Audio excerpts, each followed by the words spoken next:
चलिए आज हम अपने वीडियो में येलो इलास्टिक बैंड के बारे में बात करते हैं। एक्चुअली ये येलो इलास्टिक बैंड नहीं है, ये वाइट ही होता है, लेकिन दांत के कलर वाइट होता है और वो बैंड भी वाइट होता है, तो इतना पता नहीं चलता है।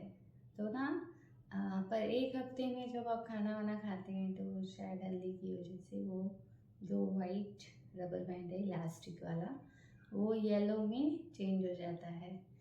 तो मैंने अपनी फ़ोटोज़ कुछ निकाल रखी हैं येलो बैंड के साथ, और चलिए हम फ़ोटो के साथ एक छोटा सा एक्सप्लेनेशन देती हूँ मैं आपको, ठीक है? इलास्टिक रबर बैंड का येलो कलर में, चलिए देखते हैं। जैसा कि आप देख सकते हैं, ये मेरे ब्रिसल्स ट्रीटमेंट होने के पहले के दांतों की पोजीशन थी, और यही मैं बचपन से इन्हीं टीथ के साथ अभी तक रही हूँ। लेकिन अब तो मेरी ट्रीटमेंट के बाद बहुत अच्छे से दांत हो चुके हैं। जैसा कि आप यहाँ देख सकते हैं फ़ोटो में कि नीचे और ऊपर बहुत ज़्यादा गैप है, पूरा एक दांत का गैप है ना? राइट लेफ्ट दोनों साइड में ही सेम एक दांत का गैप का पूरा गैप फिल होने के लिए ये येलो वायर लगाया सर ने। जैसा कि ये वाइट वायर ही है, मतलब एक ही रबर है, वो सिंपल रबर लगाई है, जो सिंगल रबर है, जो हमारे गैप वाले दांत का जो पीछे वाला दांत है और आगे वाला दांत है, उसी दांत में ये सिंपल सिंगल रबर लगती है, और ये वाइट कलर की होती है, लेकिन येलो हो जाते हैं हमारे खाने की वजह से। अच्छा, ये दूसरी साइड है ना? दूसरी साइड में भी आप ऐसे ही देख पाएंगे कि गैप बहुत ज़्यादा है, ऊपर भी और नीचे भी। तो इन गैप को फिल करने के लिए इन रबर्स को यूज़ किया गया है, ताकि गैप फिल हो जाए, है ना? चेहरा तो बहुत ही ख़राब रहता है जब तक गैप भरते नहीं हैं। चेहरा की मतलब बहुत ही ख़राब रहता है, गाल पूरे पिचक जाते हैं, आँखें भी कुछ खास नहीं रहती हैं, मतलब चमक नहीं रहती आँखों में, बहुत फेस ना डाउन हो जाता है ट्रीटमेंट के दौरान।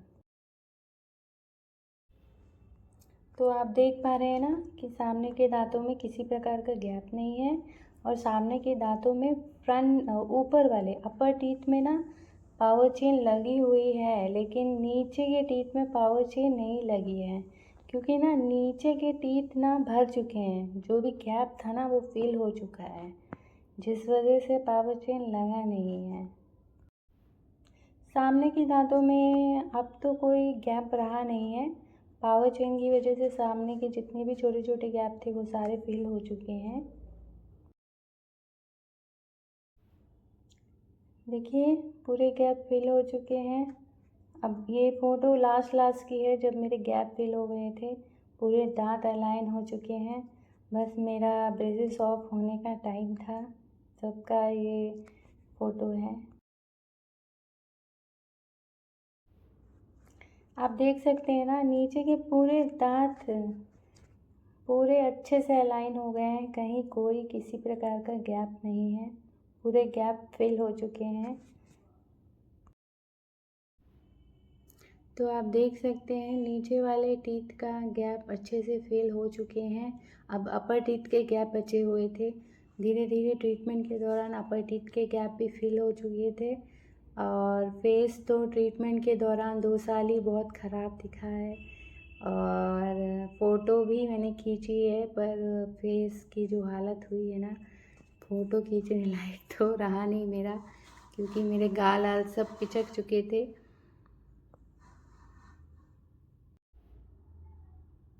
चलिए नीचे के गैप तो पूरे फिल हो चुके थे, और नीचे के गैप जब पूरी तरह से फिल हो चुके थे तब मेरा फेस ऐसा दिखता था, मतलब ऊपर के गैप और नीचे के गैप दोनों गैप थे, तो पूरे गाल जो हैं पूरे पिच के थे, चेहरा भी अच्छा नहीं दिखता था।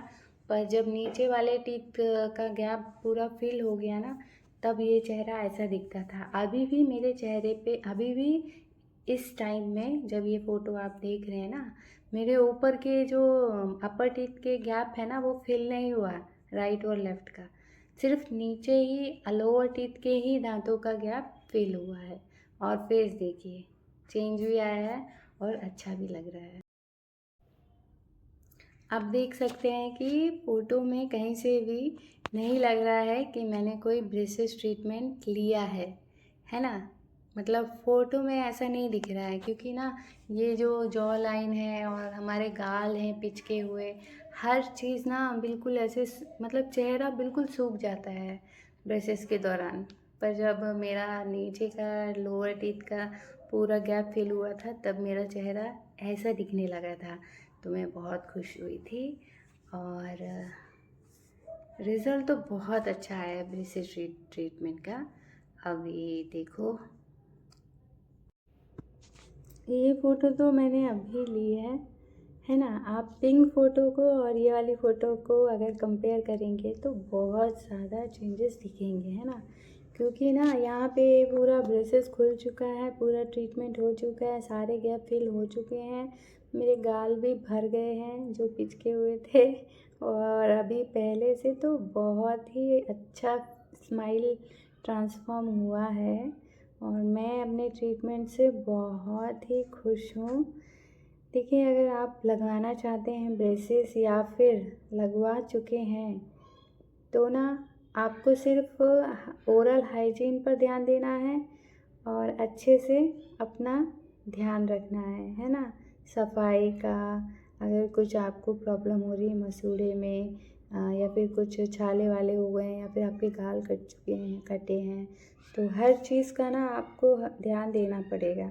और डॉक्टर के पास जिस दिन आप अपॉइंटमेंट के लिए जाते हो, 2 दिन, सिर्फ 2 दिन आप इडली, खिचड़ी, दलिया और दही चावल, ये 4 रेसिपी खाइए, है ना? और आपको कुछ और भी अगर लगता है खा सकते हो, अगर आप कंफर्टेबल हो तो सॉफ्ट खाना ही खाइएगा, पर ध्यान रखना कि आपको हार्ड फूड तो 2 दिन नहीं लेना है। मैंने अपने ब्रेसेस जर्नी के 2 साल में जब भी सर के पास अपॉइंटमेंट होती थी ना, तो यही 4 आइटम खाती थी। इडली सांभर खाती थी, फिर दलिया खाती थी, दही चावल खाती थी और खिचड़ी खाती थी।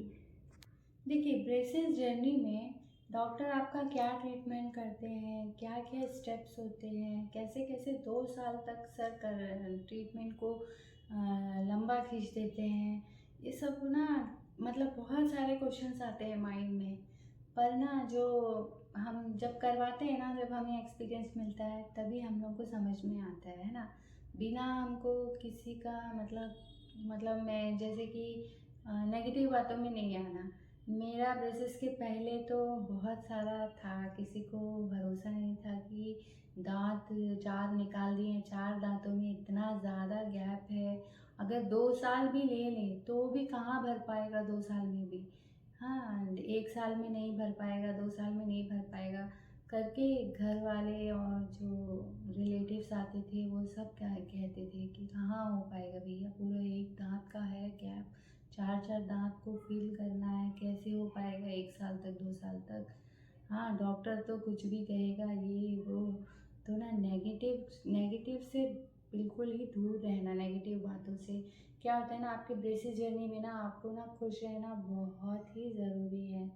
और अगर आप स्कूल जा रहे हैं, कॉलेज जा रहे हैं या आपका जॉब है, तो आपका ब्रेसिस में मतलब ना, जब ब्रेसिस लगवा लो ना, तो सुबह से रात तक ना आपको ना ब्रेसिस पे पूरा ध्यान रहता है। मतलब अगर आप नहीं भी ध्यान दोगे ना, तो भी आपका ध्यान ना ब्रेसिस की तरफ जाएगा। अगर कुछ कट छिल गया है तो जीभ बार बार वहीं जाएगी, अगर छाला हो गया तो भी जीभ वहाँ पे जाएगी, और मसूड़ा फूल गया है तो फिर वहाँ जीभ जाएगी। तो क्या है, आपको ना थोड़ा सा अपना जो काम है ना आपका डेली रूटीन वाला, उस पर भी ध्यान देना है, उसको ना माइंडफुली करना है। तो क्या होगा, आपका जो भी ब्रेसेस से हुआ प्रॉब्लम होगा ना, वो दिन भर के लिए आपको ना डिस्टर्ब नहीं करेगा, है ना?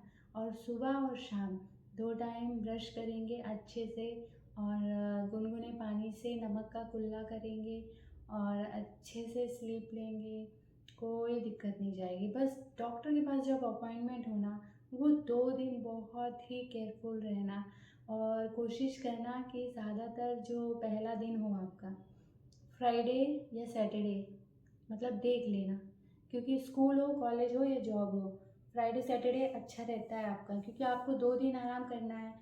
तो सैटरडे अगर आपका हाफ डे भी हुआ तो भी आपको आराम मिल जाएगा। संडे तो सबकी छुट्टी रहती है, तो अगर सैटरडे संडे में आप डिस्कम्फर्ट और है, तो अगर सैटरडे संडे में आप डिस्कम्फर्ट की वजह से मतलब डॉक्टर के पास जब अपॉइंटमेंट होता है तो आपके दांत को ना वायर तो चेंज होती है। वायर सब बोलते हैं कि वायर को कसते हैं, वायर को कसते हैं। भैया वायर को नहीं कसते हैं, वायर सिर्फ ब्रैकेट्स के बीच में डलती है।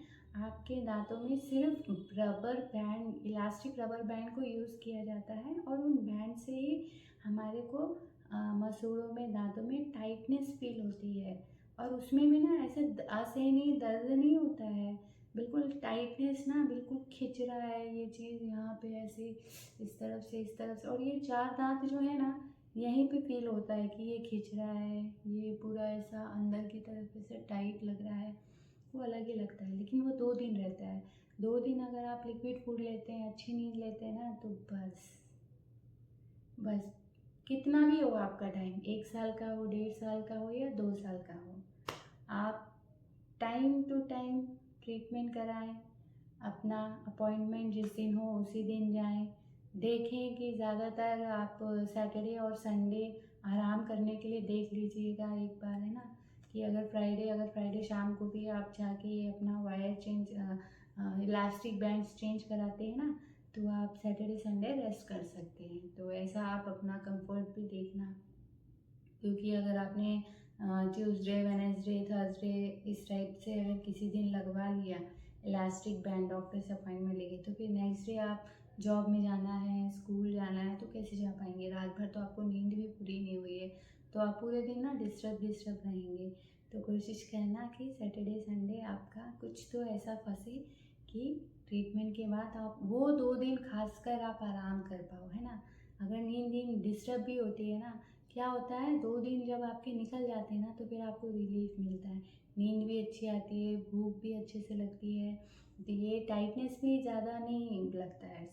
जब सर करते हैं ना तब लगता है टाइटनेस, ऐसा लगता है दांत से दांत को ना बिल्कुल दबा के ऐसे मन करता है बहुत, मतलब ऐसा दर्द सा खिंचता है, टाइटनेस लगता है ना। पर ये भी है कि जब सर अपॉइंटमेंट के दौरान हमारे इलास्टिक बैंड चेंज करते हैं ना, ऊपर का दांत और नीचे का दांत ना ऐसे नहीं होना चाहिए, दोनों के बीच में गैप रहना चाहिए। दोनों दांतों के बीच में, अपर और लोअर के बीच में जितना गैप रहेगा ना, उतना बैलेंस आपका बना रहेगा। क्योंकि ऊपर का जो आपका खींच रहा है दांत, वो अपनी जगह है, वो अपने बैलेंस बना रहा है, वो अपनी तरफ से अपना शेप ले रहा है, और नीचे वाला लोअर टीथ अपने जॉ के हिसाब से वो शेप ले रहा है। तो जब आप दोनों को टाइटली ऐसे कर देंगे ना, तो ना ये अलग पोजीशन है और ये अलग पोजीशन पे काम कर रही है, तो दोनों डिस्टर्ब होते हैं। तो कोशिश करिएगा कि अपर और लोअर के टीथ में गैप रहे, ठीक है। चलिए आज का वीडियो इतना ही, मिलते हैं हम अपने नेक्स्ट वीडियो पे। खुश रहें, मस्त रहें।